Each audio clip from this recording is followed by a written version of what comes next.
देखो ये अर्थशास्त्र के लेखक कौन है, इसके बारे में बोला गया। अर्थशास्त्र के लेखक, अर्थशास्त्र जो है ना, इसके जो लेखक हैं वो है चाणक्य, कहिए चाणक्य, कौटिल्य, कौटिल्य या विष्णुगुप्त।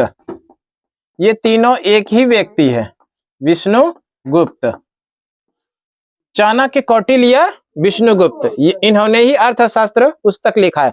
ये जो अर्थशास्त्र है ये लिखा गया है किसके, मौर्यकालीन के इतिहास के बारे में जानकारी इसमें मिलता है। मौर्यकालीन इतिहास, मौर्य काल का इतिहास, ध्यान रखिएगा इसमें क्या मिलता है, मौर्य काल का इतिहास के बारे में जो मिलता है, इतिहास मौर्य काल के बारे में जानकारी जो मिलता है वो किस में मिलता है, अर्थशास्त्र में। और अर्थशास्त्र के लेखक कौन है, चाणक्य, कौटिल्य या विष्णुगुप्त। चाणक्य, कौटिल्य या विष्णुगुप्त के बारे में बात करें ना, तो इसके बारे में जानिए कि ये मौर्य वंश के जो संस्थापक थे चंद्रगुप्त मौर्य। मौर्य वंश के संस्थापक कौन थे, चंद्रगुप्त मौर्य। और इसी चंद्रगुप्त मौर्य के दरबार में ये प्रधानमंत्री थे।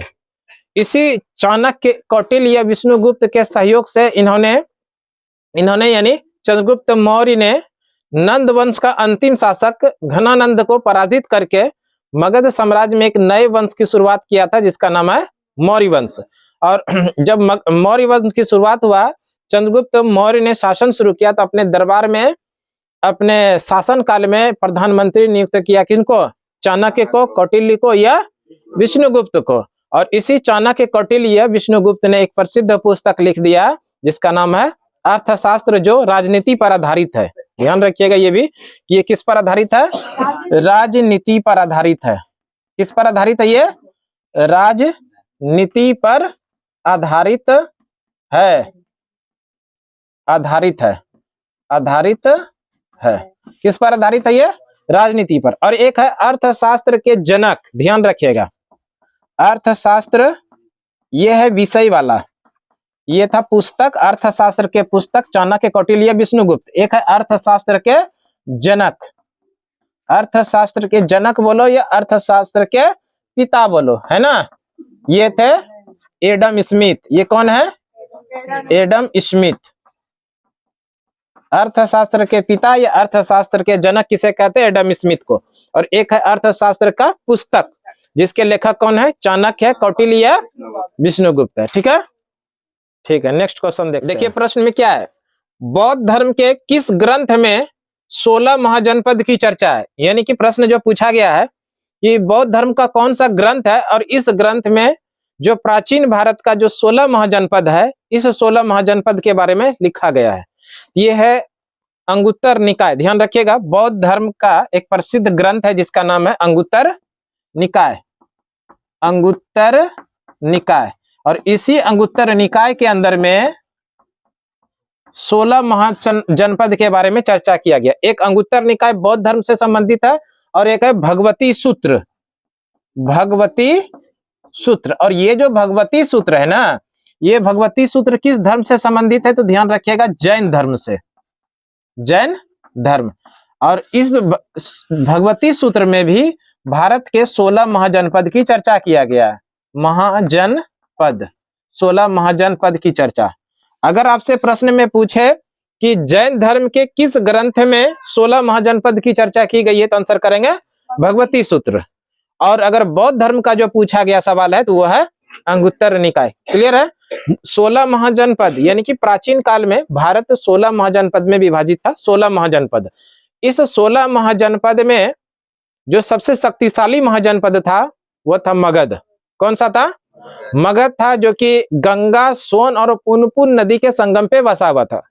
और ये मगध साम्राज्य जो था, मगध महाजनपद जो था, ये 16 महाजनपद में से सबसे शक्तिशाली महाजनपद था। क्लियर है, थोड़ा सा चर्चा कर लीजिए। अगर बौद्ध धर्म के बारे में बात किया है तो बौद्ध धर्म के जो संस्थापक हैं वो हैं गौतम बुद्ध। बौद्ध धर्म के संस्थापक कौन है, गौतम बुद्ध। जबकि जैन धर्म के संस्थापक कौन है, ऋषभदेव। जैन धर्म के संस्थापक कौन है, ऋषभदेव। और जैन धर्म के वास्तविक संस्थापक जो है वो है महावीर स्वामी।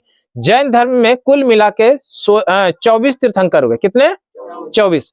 जैन धर्म में 24 तीर्थंकर हुए। उन 24 तीर्थंकर में से पहले तीर्थंकर जो थे वो ऋषभदेव थे, जो कि जैन धर्म के संस्थापक माने जाते हैं। और जैन धर्म के 24वें वो अंतिम तीर्थंकर जो थे वो थे महावीर स्वामी, जो कि जैन धर्म का वास्तविक संस्थापक माना जाता है। इसी जैन धर्म का एक प्रसिद्ध ग्रंथ है भगवती सूत्र, और इस भगवती सूत्र में 16 महाजनपद की चर्चा किया गया है। उसी तरह से बौद्ध ग्रंथ जो अंगुत्तर निकाय है, इसमें 16 महाजनपद के बारे में प्रश्न में क्या है कि कलिंग युद्ध किस वर्ष हुआ था। कलिंग युद्ध का जो इतिहास है ना, बहुत पुराना रहा है कलिंग युद्ध।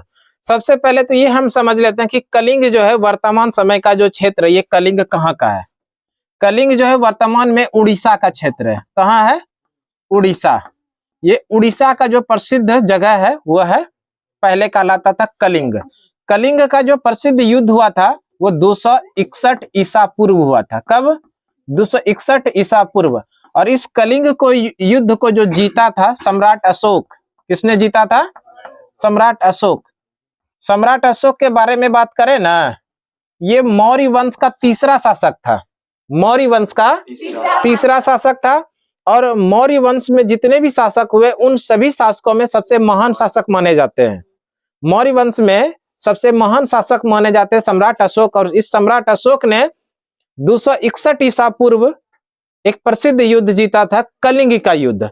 और इस कलिंग का युद्ध जीतने के बाद सम्राट अशोक ने अपने जीवन में कभी भी हथियार नहीं उठाने की प्रतिज्ञा किया, और ऐसा किया भी।